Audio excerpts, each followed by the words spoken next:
Chinese company set to establish Nigeria's first insulin manufacturing facility. Nigeria-Britain collaborates on boosting creative sector. Plus, National Orientation Agency engages stakeholders on promoting national values. These reports and more on Panorama. I am Musa Abubakar.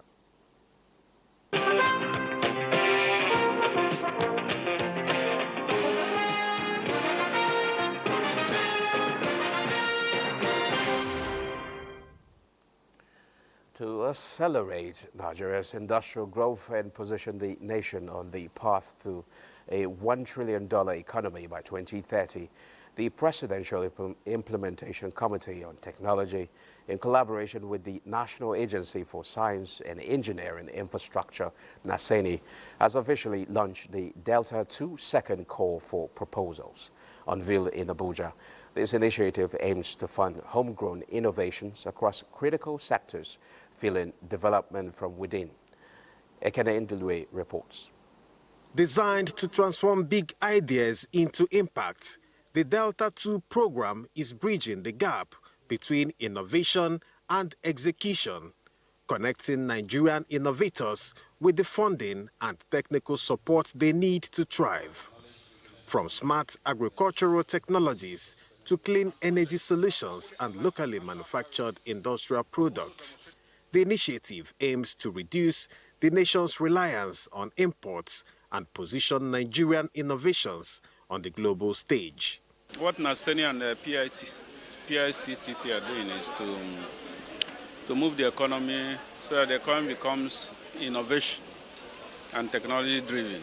The first call for proposals, launched in 2022, successfully funded 25 groundbreaking projects across various sectors of production.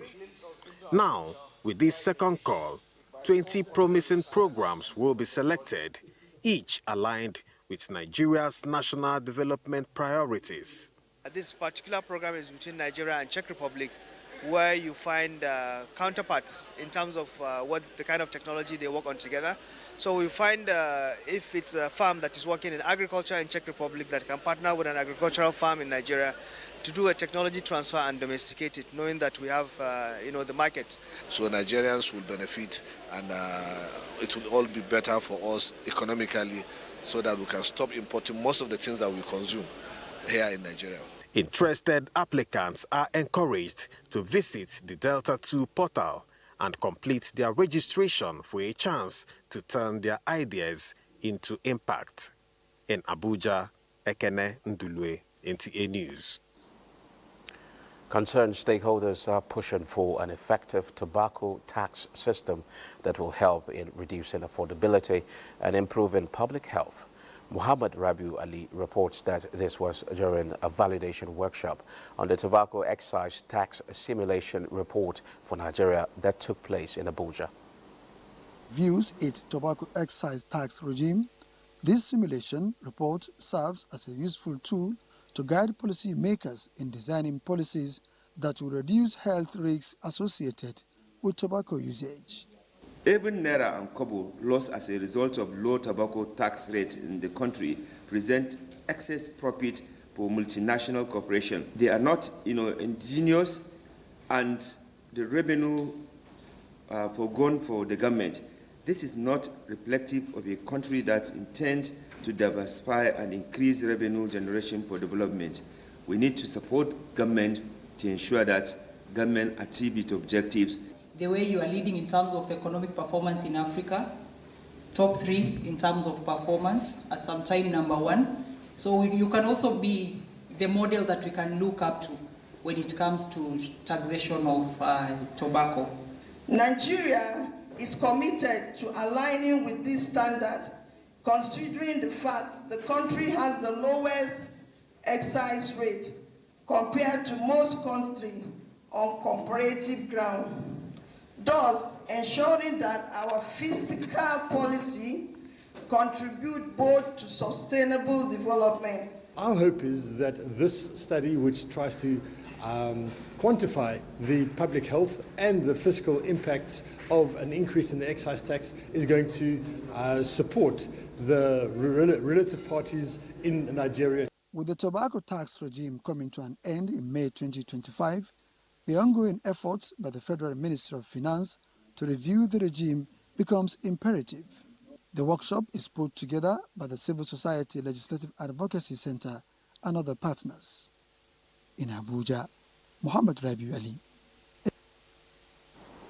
Now, National Biotechnology Research and Development Agency has signed a memorandum of agreement with Shanghai Haiqi Industrial Company of China to establish Nigeria's first sustainable insulin manufacturing facility.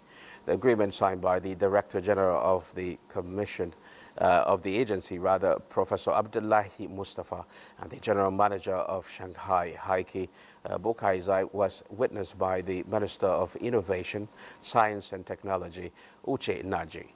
This milestone is expected to reduce the country's dependence on imported insulin, which has long been a burden for millions of Nigerians living with diabetes, and improve access to affordable, high-quality insulin. The Minister, Uche Naji, commended the agency's leadership for driving the initiative, which prioritizes innovation, healthcare security, and economic diversification. Director General of the agency, Professor Abdullahi Mustafa, underscored the agreement as a turning point for the health sector and for biotechnology advancement in Nigeria. General Manager of Shanghai Haiqi Industrial Company China, Bokai Zai, reaffirmed the company's commitment to the project, noting its human and economic impacts. Nigeria and the United Kingdom are strengthening collaboration to explore opportunities in the creative sector. Joshua Jito reports that the two nations have launched a Creative Economy Week to expand access to jobs for sustainable development. A night to interact, dialogue and networking among creative practitioners, policymakers, industry players and investors on how to explore opportunities in the creative sector, thereby inspiring collaboration, strengthening skills that will position Nigeria's global creative potential. Convened by the British Council in partnership with the Federal Ministry of Arts, Culture, Tourism and the Creative Economy, the event reflects the role of the creative economy in shaping inclusive societies, empowering youths, and creating opportunities for sustainable growth. Both nations believe that diverse voices, creative talent, and cultural exchange can drive economic growth. Our mandate is clear: to create an environment where creativity is not just a passion, but a viable and prosperous profession. The creative economy is one of 8 sectors that are prioritised in the agreement between the UK and Nigeria called the Enhanced Trade and Investment Partnership. We believe that the UK and Nigeria, we have a real opportunity for mutual benefit. Creative economy is a gold mine of innovations. Nigeria has a lot to offer to the world. When Nigerians use talent and culture to earn money or to create jobs, that's creative economy at work. With the theme, Building Futures Through Creativity, the Creative Economy Week will showcase innovation, skills and collaboration in 6 cities in Nigeria and London. Joshua Ojito, NTA News. The Ethiopian Airlines branch of National Union of Air Transport Employees has cancelled its planned industrial action following mediation by the federal government. The union has threatened to embark on strike over the refusal of the management of the airline to implement the collective bargaining agreement on the 13th month's salary, the non-promotion of workers, casual contract staffing, and low remuneration.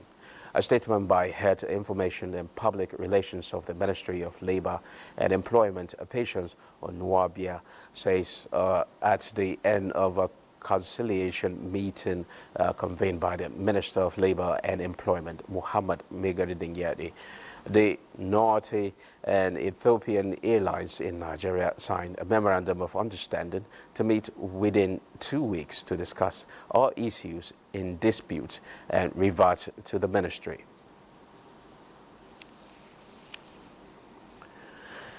The federal government has reaffirmed its commitment to transparency and accountability in budget implementation, urging Nigerians to take ownership of the budgeting process.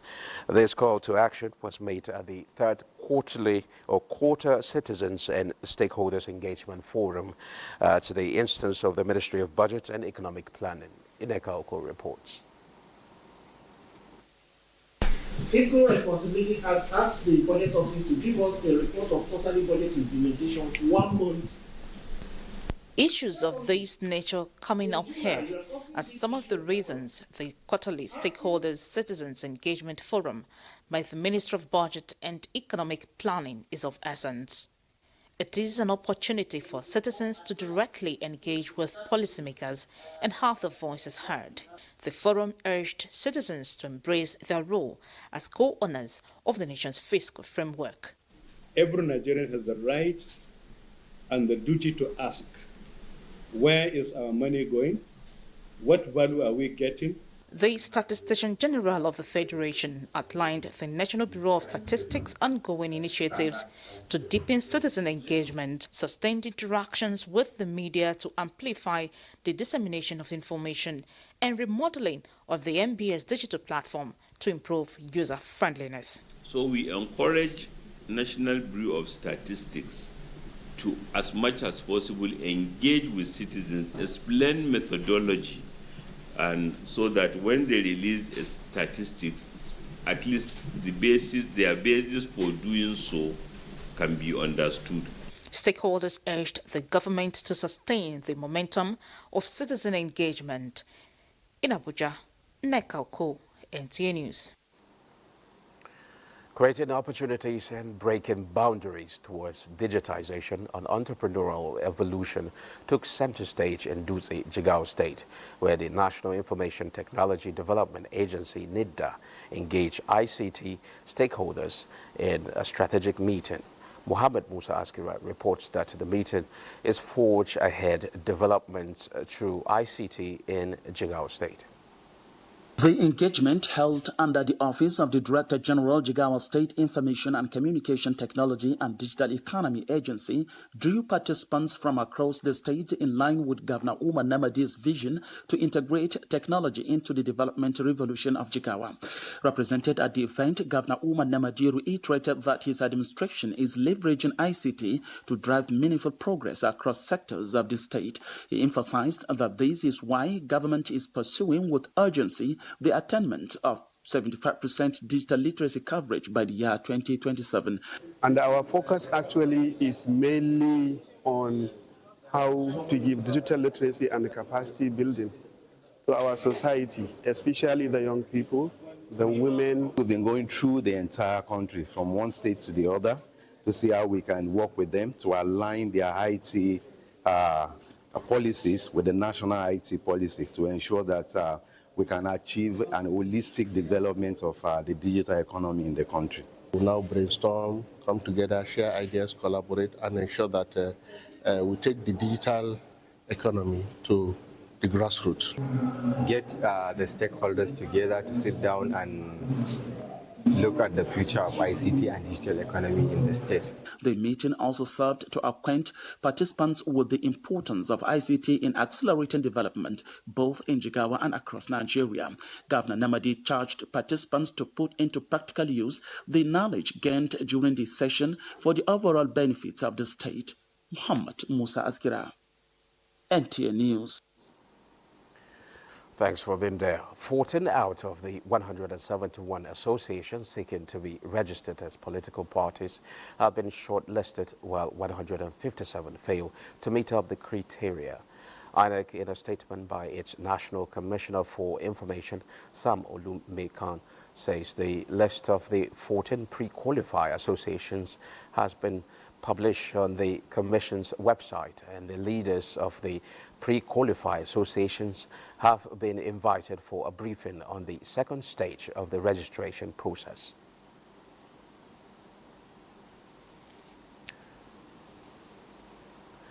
Now, the Lagos State Independent Electoral Commission, the LASIAC, has concluded plans to conduct a councillorship by-elections to fill the vacancies created as a result of the demise of 2 councillors in Ibeju Lekki local government and Odi Olowo local council development areas.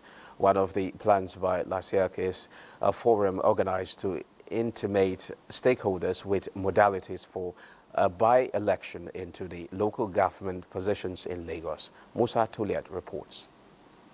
The recent demise of the 2 elected female councillors created vacancies that necessitate by-elections to fill the gaps in Ward C1, Ibeju Lekki local government area, and Ward H in Odiolowo local council development area. But also a significant loss to the democratic... Chairman, Lagos State Independent Electoral Commission LASIEC, retired Justice Bola Okiolu Igile, who was represented, reassured the stakeholders that the commission will strive to conduct a credible, free and fair by-elections at a date to be announced soon. As a commission, we shall continue to sustain a strong collaboration with all the key stakeholders. We shall uphold the confidence of the people. It's also an opportunity to identify potential challenges and collective workable solutions that will support and enhance the peaceful conduct of the forthcoming by-election. Section 28(3) of the Electoral Act of 2022 provides that notice of election be released no later than 14 days before the election. Section 13, subsection 4 of the same LASIEC law further provides that the Commission shall appoint a date for holding an election to fill a vacancy in any local government. Question and answer session was also accommodated. There are some litigations ongoing.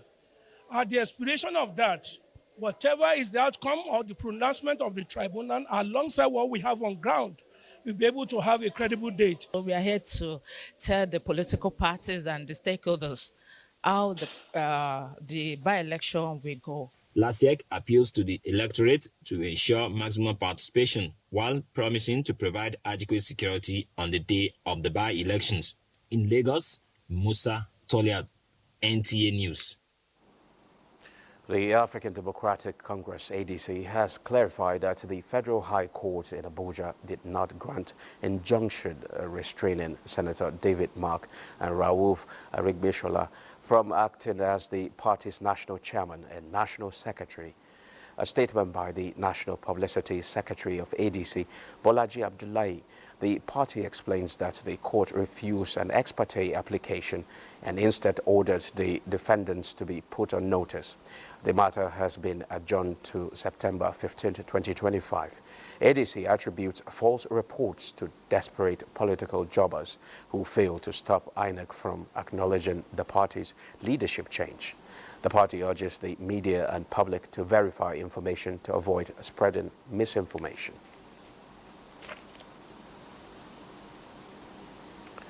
President Bola Ahmed Tinubu congratulates the Etsu Nupe and chairman of Niger State Council of Traditional Rulers, Alhaji Yahaya Abubakar, on his 73rd birthday on September 12, 2025, and 22nd year on the throne.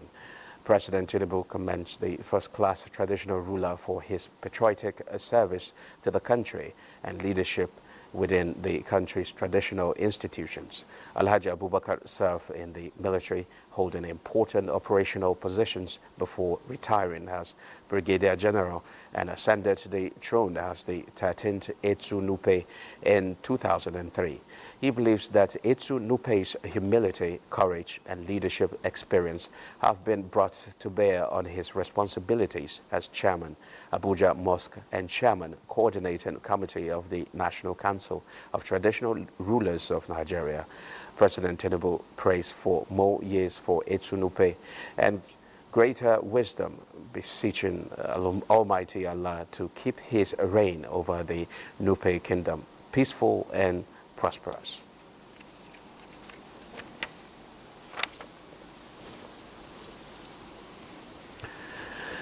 The absence of a unified mechanism for coordinating donor activities is leading to duplication of efforts by governments and international development agencies.